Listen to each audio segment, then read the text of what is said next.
अस्सलाम वालेकुम, नमस्कार एंड आदाब। आज फिर हम आपके सामने हाजिर हैं अपनी सीरीज़ का नया टॉपिक लेकर।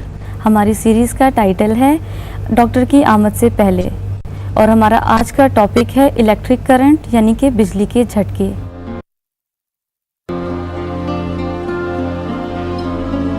दरअसल बिजली के झटके क्या हैं, किस तरीके से इंसान इससे मुतासिर हो जाता है और क्या क्या उसको परेशानियां आ सकती हैं, ये एक बहुत आम सी चीज़ है। इस तरह के हादसा डे बाय डे बढ़ते जा रहे हैं क्योंकि बिजली से बनी हुई चीज़ों का इस्तेमाल बहुत ज़्यादा बढ़ता जा रहा है। जैसे राह चलते वक्त, काम की जगहों पर, ऑफिस में, घर पर, हर जगह हम बिजली से बनी हुई चीज़ों का इस्तेमाल करते हैं।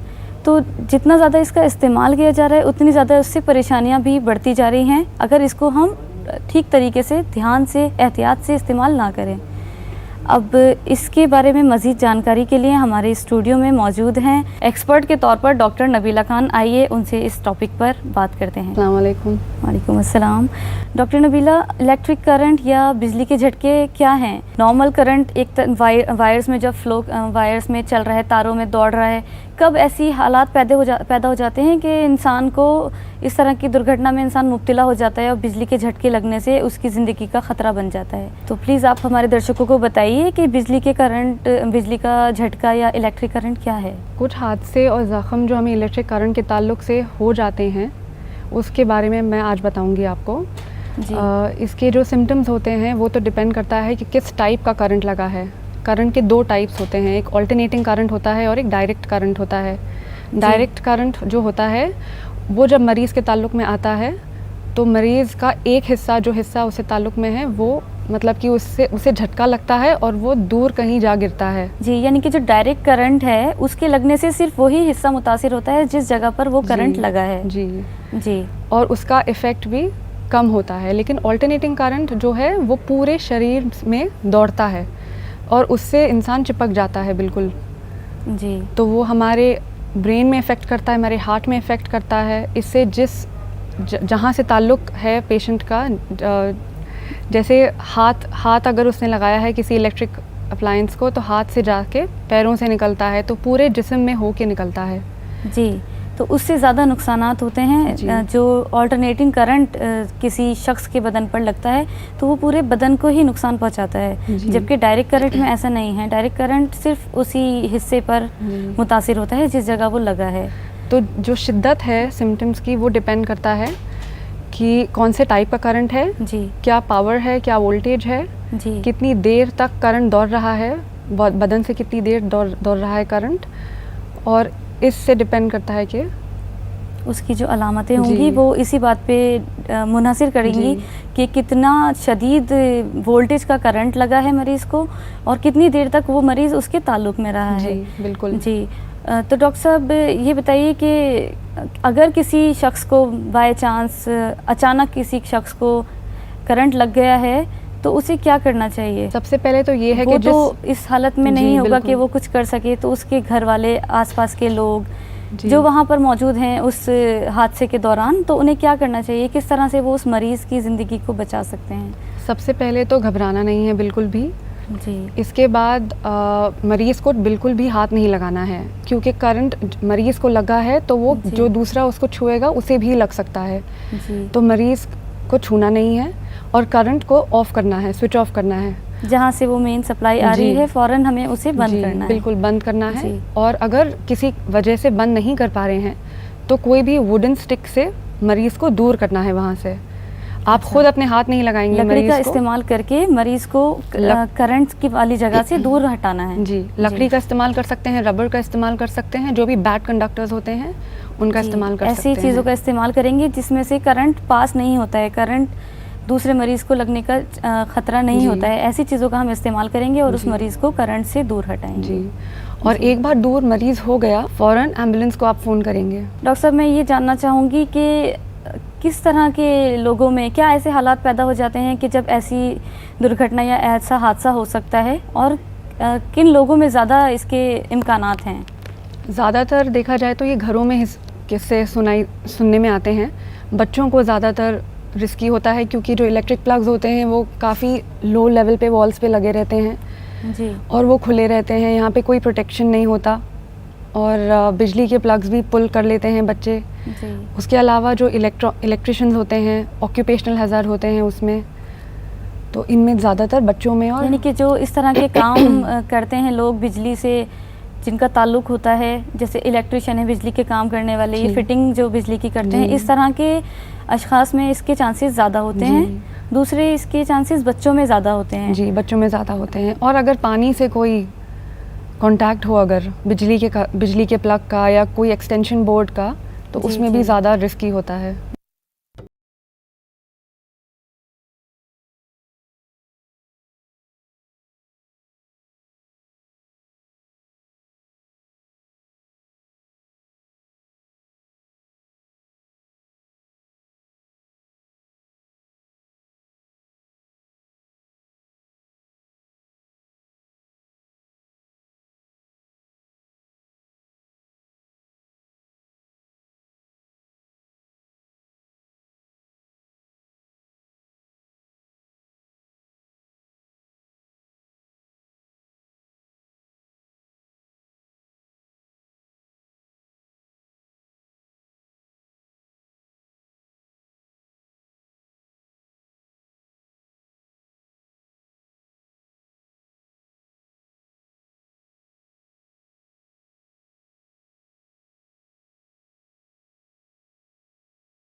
सब और क्या-क्या एहतियात बरतनी चाहिए और क्या-क्या करना चाहिए इससे पहले कि डॉक्टर वहाँ पहुँचे और जिसके साथ ये हादसा हुआ है या उसके घर वालों को और क्या-क्या करना चाहिए? जी, जैसा कि मैं बता रही थी कि आपने पेशेंट को दूर कर दिया अभी जहाँ जी। से पावर आ रही थी, उसके बाद आपने एम्बुलेंस फ़ोन किया। जी।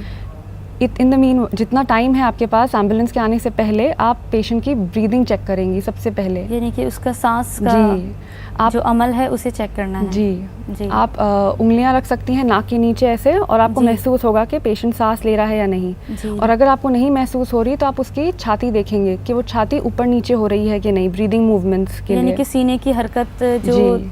अमल तनफ़ुस के दौरान या सांस लेने की जो जी। हरकत सीने में जी। होती है, सीने की हड्डियों में और मसल्स में, उसे हमें चेक करना जी, है। उसे चेक करना है, फिर नब्स चेक करना है। जी। यहाँ पे हाथ रख के आपको पल्स रेट फील होगा, जी। ये आपको फील करना है कि फील हो जी। रहा है कि नहीं। इसके अलावा स्किन, अगर पेशेंट की ठंडी तो नहीं हो रही है, नमी तो नहीं आपको फील हो रही है, बिल्कुल ठंडी हो जाती है, जैसे अगर पेशेंट शॉक में चला जाता है तो जी। उसमें नमी महसूस होती है, ठंडी हो जाती है स्किन, और उसमें नब्ज़ बहुत तेज़ महसूस होती है। अच्छा। जी। तो इसमें भी आप क्या कर सकती हैं, ब्लैंकेट लेके पेशेंट को कवर करना है, पेशेंट को वार्म फील करना है। आपको पेशेंट को ठंड से दूर रखना है। अच्छा। और काफ़ी बार ऐसा होता है कि जब कोई ऐसी इमरजेंसी हो जाती है तो पेशेंट को अगर जैसे लोकली बर्न हो सकते हैं, सुपरफिशियली बर्न्स हो सकते हैं स्किन पे, तो हमें हम लोग वो जैसे देख कि आपने बताया कि डायरेक्ट करंट से जी। जिस जगह वो करंट लगता है उसी जगह ज़ख्म हो जाता जी। है, वो हिस्सा जल जी। जाता है। वैसे जी। दोनों में हो सकता है, डायरेक्ट में भी, अल्टरनेटिंग में भी। लोकल वुंड तो होगा ही, बर्न्स अच्छा। होंगे। कोई भी किसी भी किस्म का जी। इलेक्ट्रिक करंट हो, बिजली का झटका हो, जी। चाहे वो डायरेक्ट करंट का हो या अल्टरनेटिव करंट का हो, तो दोनों में स्किन पे ज़ख्म होने के चांसेस और बराबर ही वो हैं स्किन में तकरीबन। ज़ख्म देखते ही क्या करते हैं, अमूमन पानी डाल देते हैं उसके ऊपर। तो जी। ये बिल्कुल नहीं करना है, पानी बिल्कुल दूर रखना है। पानी का कोई काम नहीं है इलेक्ट्रिक करंट शॉक में, ये याद रखना है। जी। और इसके अलावा क्या एहतियाती तदाबीर करनी होंगी? इसके अलावा ये कर सकते हैं कि अपने घरों में जो इलेक्ट्रिकल अप्लाइंसेस हैं वो अच्छी क्वालिटी के यूज़ करें, और फिटिंग्स, वायरिंग्स जो हैं वो अच्छी क्वालिटी की हों। और कोई भी प्लग, जैसे अगर कोई टूटा है तो ऐसी वायर घुसा देते हैं वो प्लग पॉइंट्स में, वो नहीं करना है, ख़ास करके जिनके घरों में बच्चे हैं। और ऐसे भी बहुत एल्डरली होते हैं पेशेंट्स जिनको दिखाई नहीं देता है, तो उनका हाथ कहीं ना आ जाए उस पे ऐसी टच चीज़ों हो में। सकता है। जी। डॉक्टर साहब, अभी आपने बताया कि हमें अगर किसी शख्स को इस हादसे में कोई शख्स मुब्तला हो जाता है, उसे करंट लग जाता है, बिजली का झटका लग जाता है, तो उस हालत में हमें उसकी नब्ज़ चेक करनी है, नब्ज़ की रफ्तार देखनी है, जी। और नाक के नीचे हाथ रख के देखना है कि उसकी सांस ठीक चल रही है या नहीं। जी। सीने की हरकत से ये पता करना है कि रेस्पिरेशन यानी कि तनफ्फुस का जो अमल है वो ठीक तरह से हो रहा है कि नहीं। जी। अगर ठीक है, अगर ये बिगड़ रहा है, जी। इसकी रफ्तार में बदलाव आ रहा है, कुछ तब्दीलियाँ आ रही हैं, उस हालत में हम क्या करेंगे? उस हालत में एक मतलब जब तक आप एम्बुलेंस का इंतज़ार कर रहे हैं तब तक CPR कर सकते हैं, कार्डियोपल्मोनरी रिससिटेशन कहते हैं इसको। जी। अगर पल्स रेट बिल्कुल ज़ीरो है, मतलब कोई नब्ज़ नहीं आपको महसूस हो रही है, ना कोई ब्रीदिंग महसूस हो रही है, जी। और आपको लग रहा है कि पेशेंट शॉक में चला गया है, तो फिर आप ये करके उसको रिवाइव करने की कोशिश करेंगे उसका जब तक तरीका ज़रा एम्बुलेंस आप नहीं हमारे आती। दर्शकों को बताएं कि जो आपने CPR बताया है, रिससिटेशन जी। यानी कि सांस को वापस लाने का जो अमल है वो जी। किस तरीके से किया जाता है? इसमें क्या करेंगे, पेशेंट का जो पेशेंट जैसे अगर लेटा हुआ है जी। तो उसका मुंह पकड़ेंगे और उसका जॉ ऊपर करेंगे, जॉ यानी जॉ कि ऊपर उसका करेंगे जबड़ा। ताकि उसका जो विंड जी। पाइप है वो बिल्कुल स्ट्रेट हो जाए। जी। उसका जॉ आपने फिक्स किया, उसके जी। बाद माउथ टू माउथ रेस्पिरेशन देनी होती है इसमें, लेकिन नाक पकड़ के, ताकि नाक से हवा बाहर नहीं जाए। मरीज को सीधा लिटाएंगे। जी। सीधा लिटाने के बाद उसका जबड़ा ऊपर की तरफ उठाएंगे ताकि उसकी जो हवा की नाली है वो स्ट्रेट बिल्कुल हो जाए, वो straight हो सीधी जाए। हो जाए और जी। वहाँ से हवा का आना जाना जी। बना रहे। जी। और नाक को, नथनों को उस टाइम पर बंद रखा जाएगा। जी बिल्कुल। जी। और उसके बाद मुंह को मिलाकर रेस्पिरेशन यानी कि सांस लेने के लिए सांस उसको देनी है उसे, सांस बहुत देनी है। जितनी जी, भी एनर्जी है जी। सब मिला के आपको उसको सांस देनी है। जी। उसके अलावा उसके हार्ट पे, जहाँ पे उसका हार्ट है, मतलब उसके रिब्स की के बीच जगह में, पर, जी। स्टर्नम पे। कभी कभी क्या इलेक्ट्रिक करंट से यानी कि बिजली के झटके से मौत भी वाक़ई हो सकती है? जी, मौत भी वाक़ई हो सकती है, क्योंकि इलेक्ट्रिक करंट से हमारे दिल पे बहुत असर हो सकता है, एरिथमिया हो सकता है। अच्छा। दिल की जो नॉर्मल रिदम है वो जब अब नॉर्मल हो जाती है उसे एरिथमिया कहते हैं। जी, यानी कि उसकी रफ्तार बिगड़ जाती है, या तो बहुत ही स्लो हो सकती है या बहुत ही ज़्यादा फास्ट हो सकती है, आउट ऑफ कंट्रोल जब हो जाती है, और इससे ब्रेन डैमेज भी बहुत ज़्यादा सिवियरिटी तक हो सकता है, तो इससे मौत भी हो सकती है।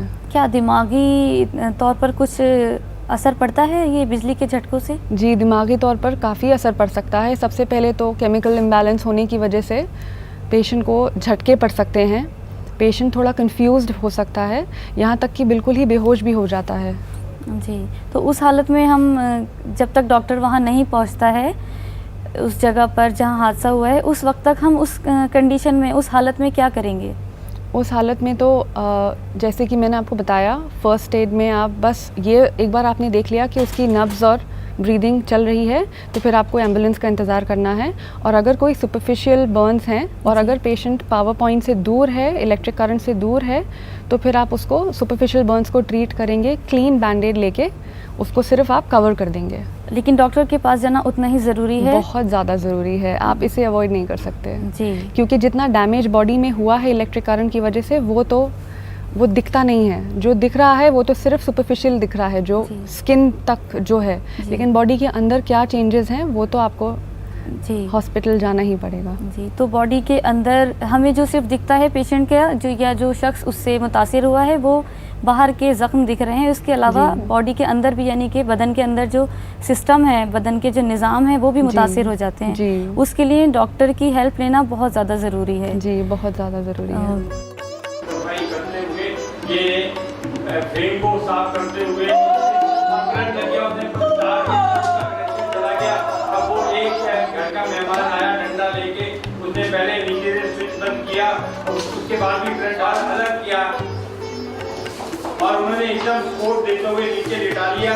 अब उन्होंने देखने शुरू किया तो उनके गर्दन, छाती, कमर के कपड़े ढीले, एक फर्स्ट एडर देख रहा है उसकी पल्स, दूसरे ने गर्दन के, छाती के कपड़े लूज किए, कमर के कपड़े लूज किए, कमर के जो है बेल्ट लूज किया और थम्पिंग की जा रही है ताकि उसको 2 उंगली ऊपर करके हाथ रखा। बच्चा देख रहा है कि उसकी रेस्पिरेशन नहीं चल रही, अभी वो रेडी है, अभी उसने रेस्पिरेशन नहीं दी। जब तक कंप्रेशन 30 पूरे नहीं होंगे वो 2 बार पंपिंग करे। अब उन्होंने 30 पूरा कर लिया, वो दूसरा उसने लंबी सांस उस साइड से ली और मुंह को कवर करते हुए उसने उसको 2 बार सांस दिया और ये शुरू की। और ये सर्कल चलता रहता है।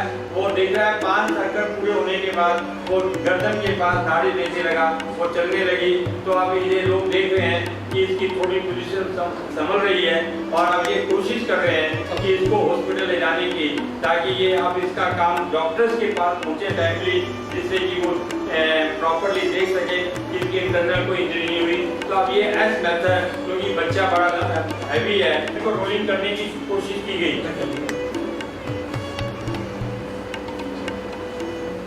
जल्दी से उन्होंने दोनों ने आधा रोल किया और उसके बाद पेशेंट के पास बस और उसके बाद इसको जाके उसके पास टच कर दिया। अब एक व्यक्ति उसकी सपोर्ट कर रहा है, एक लेग को खींच रहा है, एक गर्दन को, और ये दोनों लोग उसके कमर को सपोर्ट करते हुए ब्लैंकेट को नीचे किया और उसके बाद उसको ऊपर करते हुए दोबारा उन्होंने अपनी तरफ टर्न किया, उन्होंने ब्लैंकेट खोल लिया और इसको टाइटली करते हुए इन्होंने दोनों से टाइट कर दिया। अब ये दोनों अपने हाथ से एक कान के पास एक हाथ होगा, दूसरा हाथ कमर के पास, इधर पैरों के पास एक हाथ आएगा और दूसरा जो है उसके कमर के टच करते हुए इसको पकड़ के अब ये उठाएंगे। और इस पैरों की तरफ से उसको आगे ले जाते हुए, क्योंकि ये वजनी पेशेंट था इसलिए उन्होंने हैंडशीट पे न देते हुए ब्लैंकेट से सपोर्ट करते हुए। बिजली का झटका। वजूहात। बिजली का झटका जिस्म में करंट पास होने की वजह से लगता है। ये बिजली कुदरती या इंसान के जरिए बनाई हुई होती है। अलामात।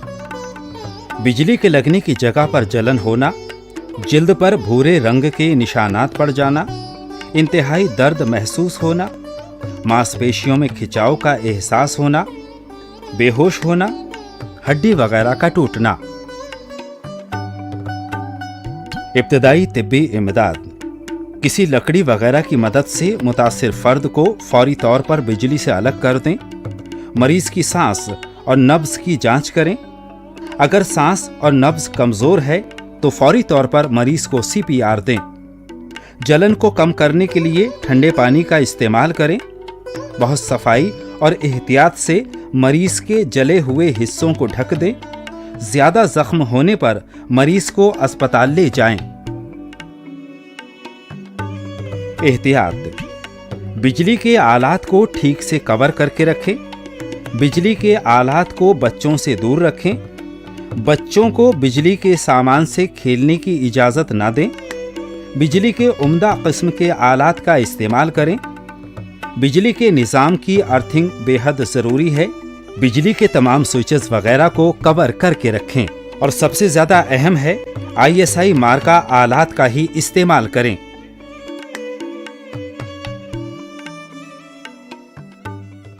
डॉक्टर साहब, कोई ऐसा एहतियाती तदाबीर आप हमें हमारे दर्शकों को बताना चाहेंगी, कोई इम्पॉर्टेंट बात कि जिसका ख्याल रखा जा सके और इस तरह के हादसात से बचा जा सके? जी, बहुत ज़रूरी है कि जितने भी इलेक्ट्रिक फिटिंग्स हों घर में वो अर्थिंग हो, मतलब बिल्डिंग्स में, घरों में, हर जगह अर्थिंग बहुत ज़रूरी है।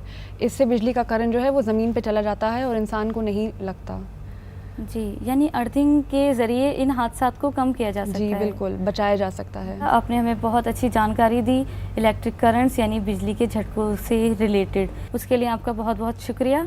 अब मैं अपने नाजरीन का शुक्रिया अदा करना चाहूँगी और उन्हें साथ में ये बताना चाहूँगी कि अगर आपके आसपास या आप में से किसी को इस तरह के हादसे में मुब्तला हो जाते हैं तो आपको क्या क्या तदाबीर, जैसे हमारे डॉक्टर साहब ने आपको बताया कि फ़ौरन जो मेन सप्लाई है जहाँ से करंट आ रहा है उसे फ़ौरन बंद कर देना है और किसी ऐसी चीज़ से उस शख्स को जो उस हादसे में मुब्तला है उसे दूर करना है।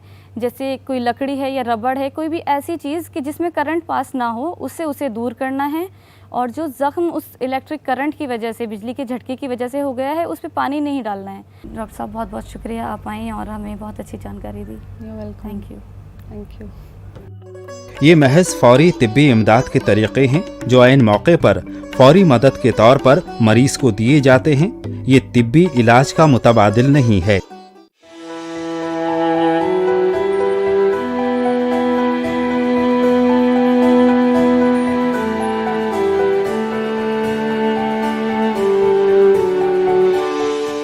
लम्हा लम्हा जिंदगी है एक नियमत, संजोए रखिए ये बेशकीमत दौलत। जिंदगी है खुदा दाद रहमत, पहचानिए इसकी कीमत। ये कायनात है रिश्तों का शीराजा, महफूज रखिए ये सांझा ताना बाना।